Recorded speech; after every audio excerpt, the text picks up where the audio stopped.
of course, I had my phone plugged in all night, so my wife's like, God, it just keeps playing and playing and playing. I'm like, damn right, it's playing and playing and playing. Or I'll put on Phaelus and just listen to it. So my kids are doing like the same thing now. They got their CDs or their videos, and they're watching them at night before they go to bed. And but it was a good Christmas. We had some chicken in the crock pot for Christmas. Oh, that was good. And I found we have this thing by our house.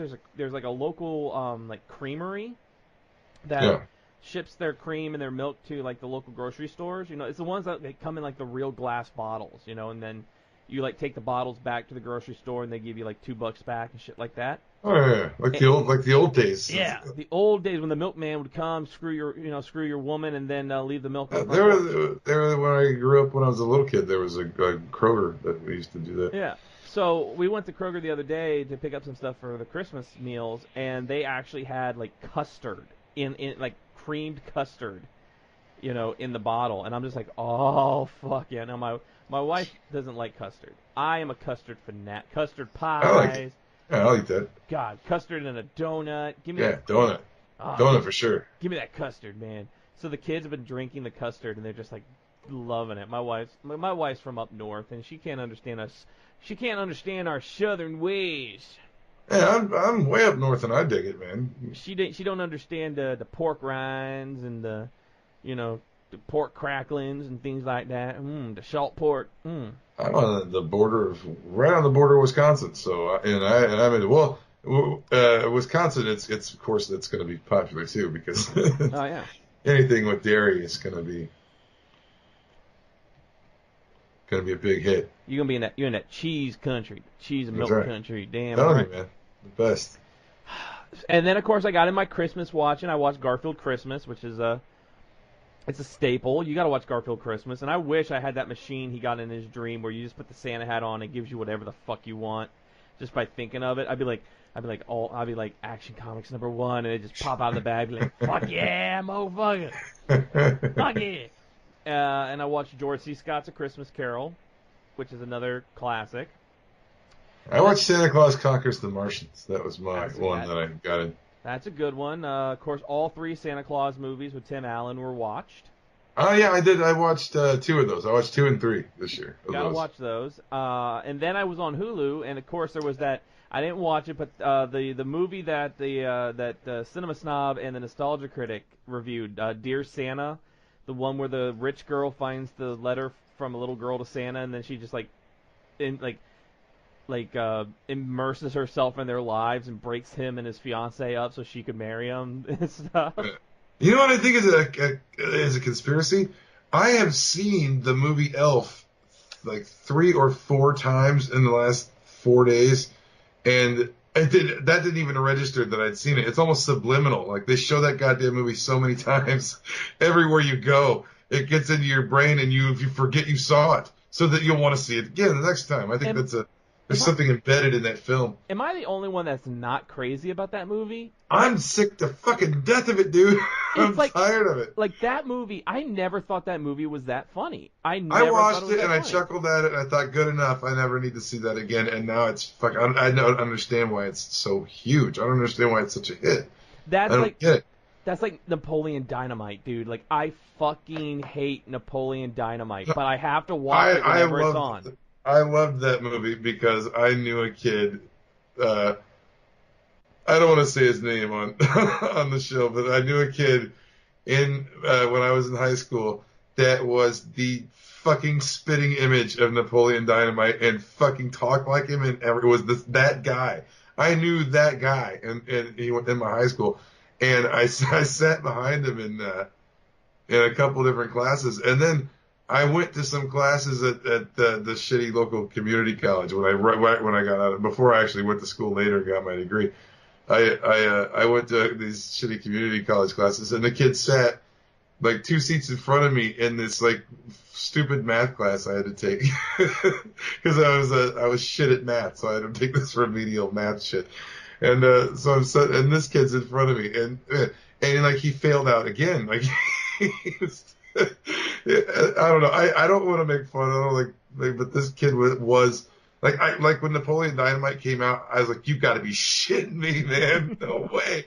That is exactly that fucking guy." It's so funny though, because that movie, I mean, it's quotable. That movie is quotable, but I'm just sitting there like, why do I watch this thing? Now, I did watch because it was on Hulu, and I had to watch it because it has all the greatest things in it. This is like the great movie. Okay, I watched Disney's The Three Musketeers. Okay, let me explain why this movie is amazing. First and foremost, you have Kiefer Sutherland in this movie. Which, it's Kiefer Sutherland. The dude's a lost boy. Come on. He's a fucking vampire on the pier. It has Charlie Sheen as as Aramis, the religious musketeer. Then you have Tim Curry. So you have Charlie Sheen, Kiefer Sutherland, and Tim Curry in a movie together. Mix in a little Chris O'Donnell, a little Oliver Platt, and you have Michael Wincott. Now, if people don't know who Michael Wincott is, Michael Wincott's an actor. He's been in a ton of shit. And he kind of sounds like he ate the pack of cigarettes. He didn't just smoke it. He ate the pack of cigarettes. So he has a voice like this. I mean, it's real low. He was in The Crow. He was in... He was Guy, Oh yeah, okay, yeah, I know. He who was that guy Top is. Dollar in The Crow. He was Guy Gisborne. Got the kind of monotone. Yeah. He was Guy Gisborne in Robin Hood, Prince of Thieves with Kevin Costner. I mean, Yeah, okay, yeah, I know exactly who the guy is. You know he has. He's the guy with the real long, super straight, long hair. And Yeah. But just that movie, the fact that you have all those that nowadays you see those elements, and it just that guy was born to play a villain, right? He was. There's no way that guy's ever going to be like the hero cop. He's never going to be like the romantic love interest where he's like, no way. Like, I love you with every ounce of fiber in my body. Got like a snake face and a horrible voice. Yeah. It's like, from the moment I'm the hero. From the moment I saw you. It's like Christian Bale Batman. From the moment I saw you, I wanted to know, where is he? Swear to me. Swear it. You do not run this shit, eh? So now I also finally, I'm a little late to the party, but I finally was able, because I hadn't had time, but I finally was able to sit down and fully watch through all of Spider-Man Homecoming. Yeah. I was finally able to watch through it. Just the little things in there that hint to something even bigger are so amazing. There's so many little things in there. Like if you know, like there's a part where they're talking, you see the school news people, like up on the TV screen as everybody's walking to class, and one of them is Betty Brant. I don't know if you caught that. One of them's Betty Brant. And that Kevin Michael Keaton is just amazing in this fucking movie. Yeah, I like so that good. he's got a better motivation than the actual comic vulture does. He's got a better reason to be doing what he's doing. And it had Tyne Daly. Tyne Daly was in this movie. Yeah, I was like, it took me a second to even remember who that was. It's like, wait a minute, Cagney and Lacey's in this. Yeah, it's like, which one was she, Chief? Was she Cagney or Lacey? I think she was Cagney. Yeah. No, was she Cagney? Yeah. I think she was Cagney. But so I watched that. Tell you the truth, honestly. I watched that. I get it mixed up with Kate and Allie, that show at the the comedy show. Kate and Allie. Kate and Allie beat cops. I get it mixed up with Kate and Leopold. And then of course Wolverine's in there, right? Wolverine. And because it came out, my daughter wanted to see it. I had to watch the My Little Pony movie. I heard it's terrible from another parent. I don't know what you think. Well, here's the thing. Having an almost 9-year-old daughter who has watched every episode of My Little Pony numerous times, and therefore I have seen them over and over and again. There is one character in the show, like the actual TV show, that if they would have just called on him at like the beginning of this movie, it would have been done in like 2 minutes. And the character's name is Discord, okay? He's a chimera. He's a chimera, and he has control over like chaos.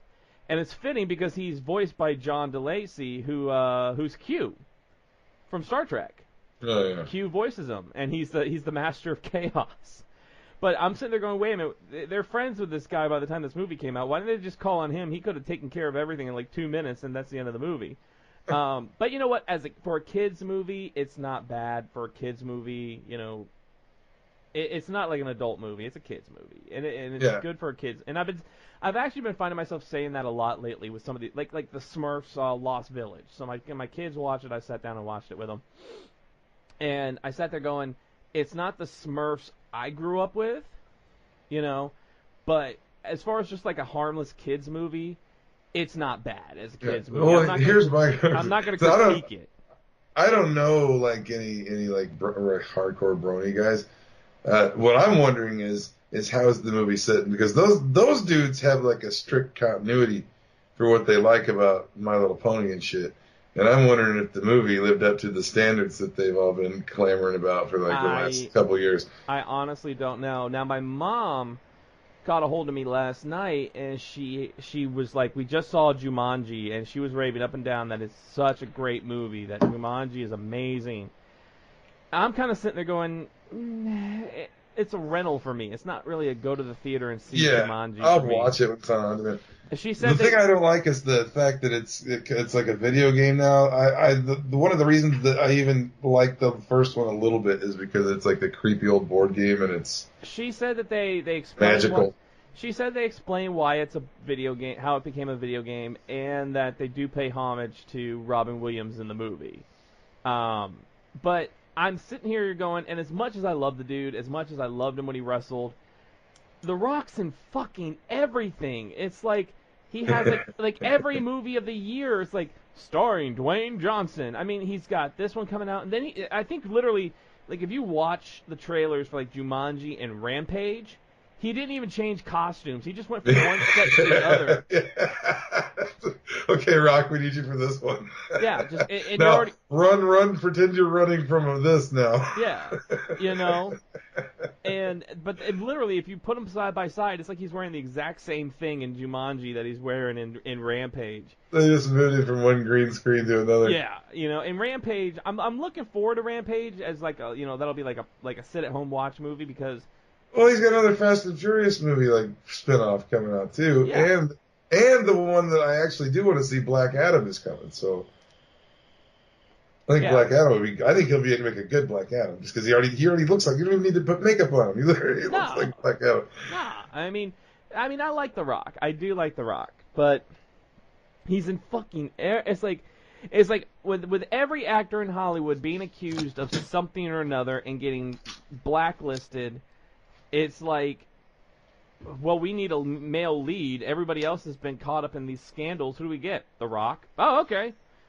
And the Rock's like, fuck yeah, I'll do it. The Rock's not like, you know what? I don't think I'm gonna do this movie. He's not stupid. Eventually he knows it's gonna dry up. Like with Arnold, it's dried up. Arnold can't put out a big hit these days.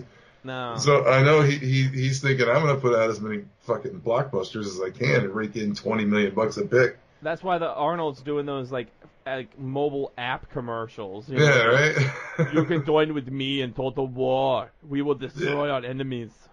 I mean, I guess he wanted to serve the public for whatever reason, but I mean, he passed up some of his prime years to be the governor, and that doesn't pay shit. The governor of California.